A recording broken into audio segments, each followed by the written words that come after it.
Hey y'all, what's up? So for those who do not know me, my name is Shatila, and my heart is to be here for single moms and to see you really walking in alignment with the woman that God called you to be.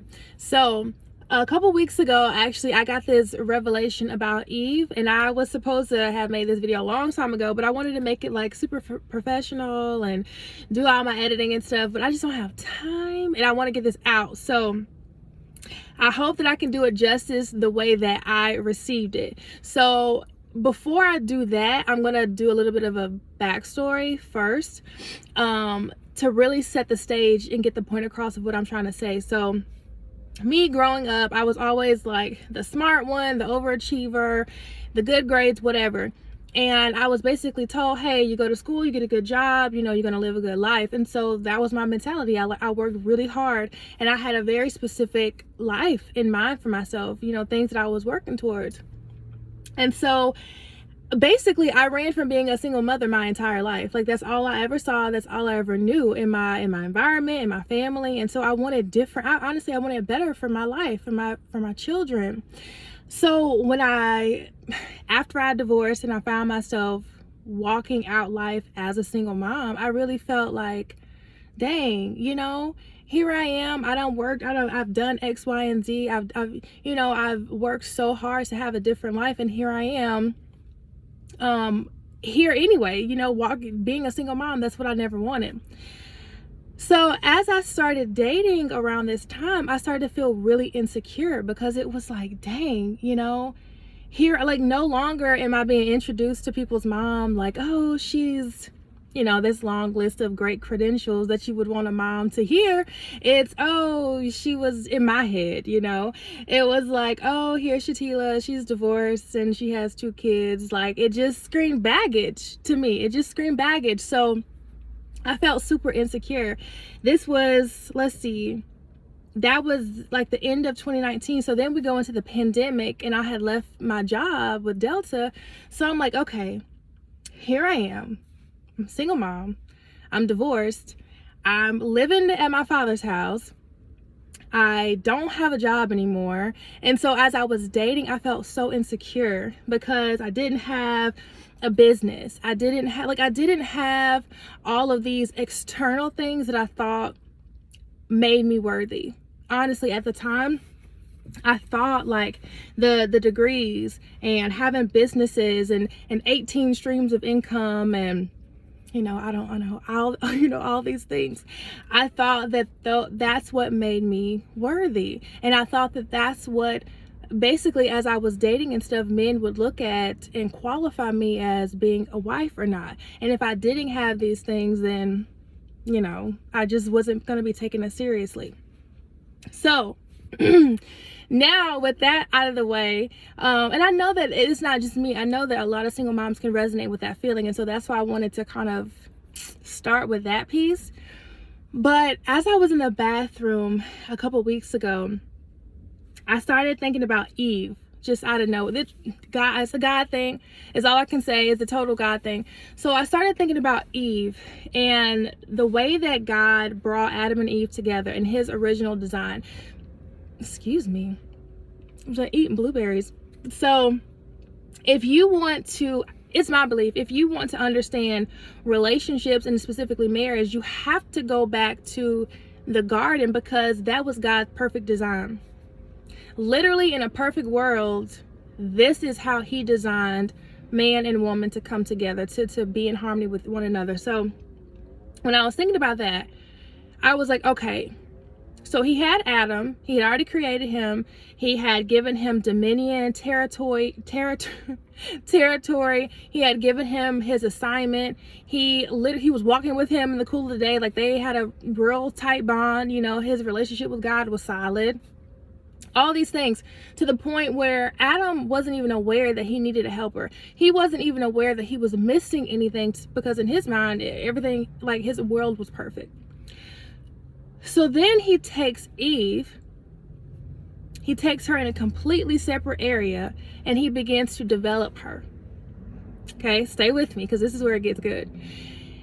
He starts to develop Eve. Okay, listen to what I'm saying. I'm going to go back. He put Adam in the garden. He gave him dominion, territory. He gave him an assignment, naming the animals, whatever. He had a real tight relationship with him.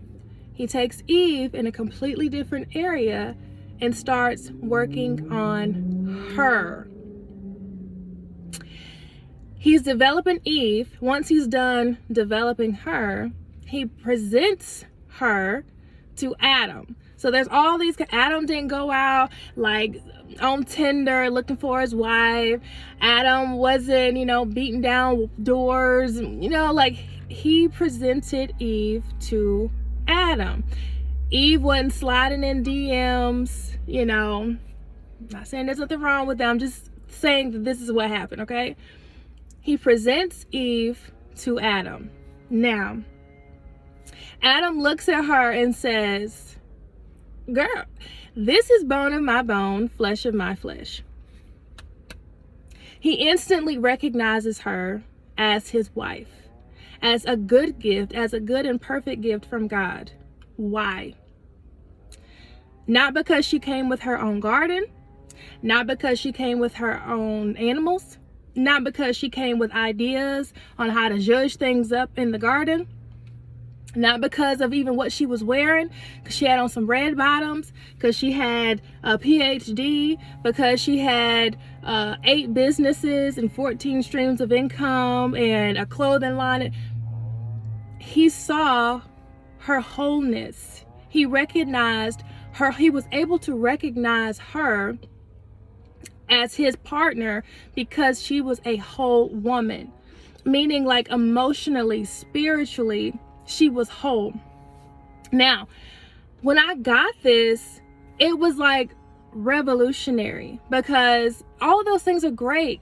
Educationally, go for yours, do what you think that you need to do, build your business. Those things are great. However, I also understand that as a single mom, maybe you're making traction in those areas. Maybe you never got to the point where you could start making traction in these areas and you feel like, dang, because I'm not excelling in whatever areas like my counterparts, like my peers or whatever, then I'm not as qualified.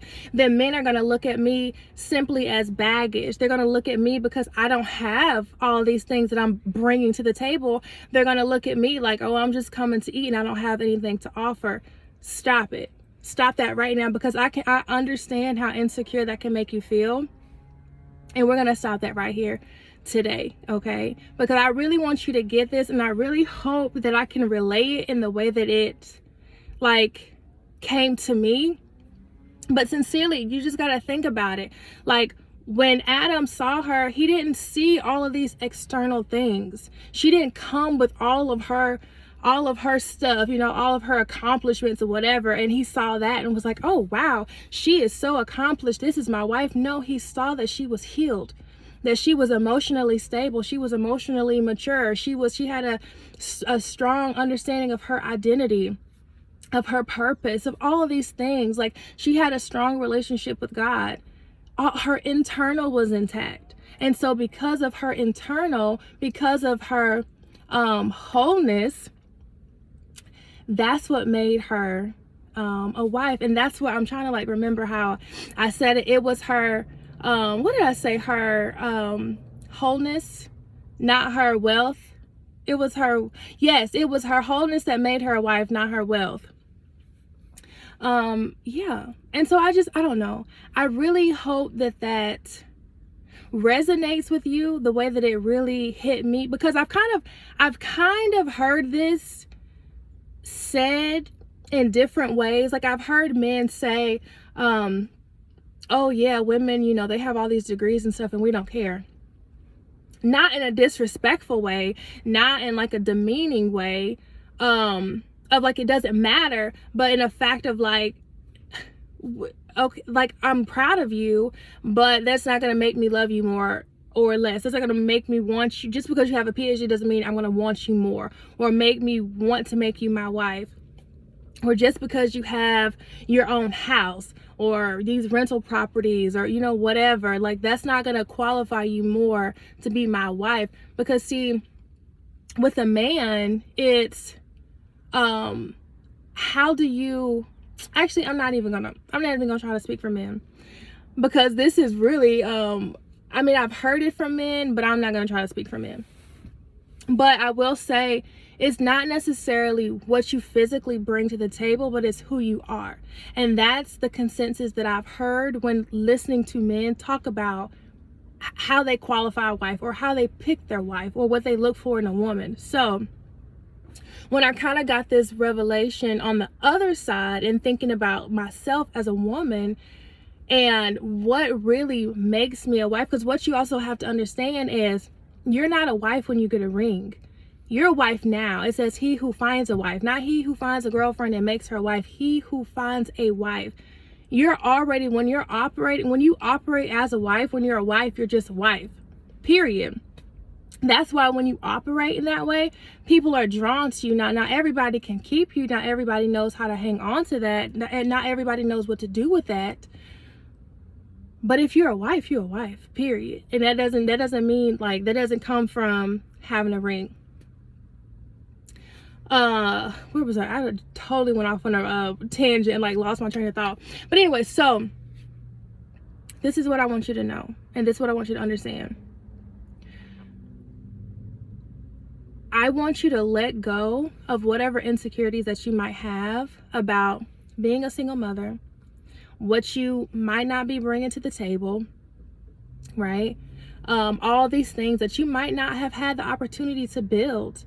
And it's totally understandable. Like, trying to raise children, especially if they're little, trying to raise children, multiple children by yourself, and try to, like, provide for them and build businesses and take care of it. It's a lot. It's a lot. So it's okay if, unfortunately, it might take a lot longer than other people are able to achieve some things, but that's okay. It doesn't disqualify you. And I don't want you to think that, let me say, not a man, because it doesn't matter about a man. The man that's for you, the most important thing for you to understand is being whole within yourself, being healed, working on your internal. That's what's going to matter the most. That's what's going to put you in position for him to be able to recognize you. He's not going to recognize you because of what all you bring to the table, all of your wealth. And you're not going to be disqualified because you're bringing children or your history into the situation. But what's going to put you in position and allow you to be recognized is your wholeness. So I really want you to put a lot of priority on working on yourself. Challenge yourself. Where am I? Be honest with yourself and be like, yeah, I'm a little bit selfish, or I'm bad at communicating, or yeah, in relationships, I can be real clingy, or, you know, whatever it is, and start addressing those things. That is the most important thing that you can be doing. Okay, because when two people come together, you're thinking about marriage. It's not about how you feel. It's not about, oh, we look cute together. It's not about all these things. It's about both of y'all coming together for a greater purpose in the kingdom. It's about both of y'all coming together and God giving you both. Because now think, when Eve, now she's with Adam, then God gives them both instructions to go be fruitful, multiply, all these things, right? So once you and your partner, whoever he might be, once y'all come together, y'all will have specific territory to have dominion over, and you will have a specific assignment. That's why it's not about just getting with people because, oh, he's a good person, or oh, he makes me feel good, or oh, he treats me like I ain't never been treated before. It's so much greater than that. Like, there's so much purpose behind God specifically pairing up people 2 by 2 that it's so much bigger than like how you feel. So I don't know, that's a little another little side tangent. But yeah, so that's why it's important. Because I also heard, where did I hear it before? But somebody, they were like, a half and a half doesn't make a whole. Like, when you're talking about relationships, a half of a man and a half of a woman does not make a whole relationship. They make a whole mess. Okay, you need a whole man and a whole woman coming together to have a whole relationship. So, sister, my love, darling, I encourage you, first of all, give yourself grace. Stop beating yourself up.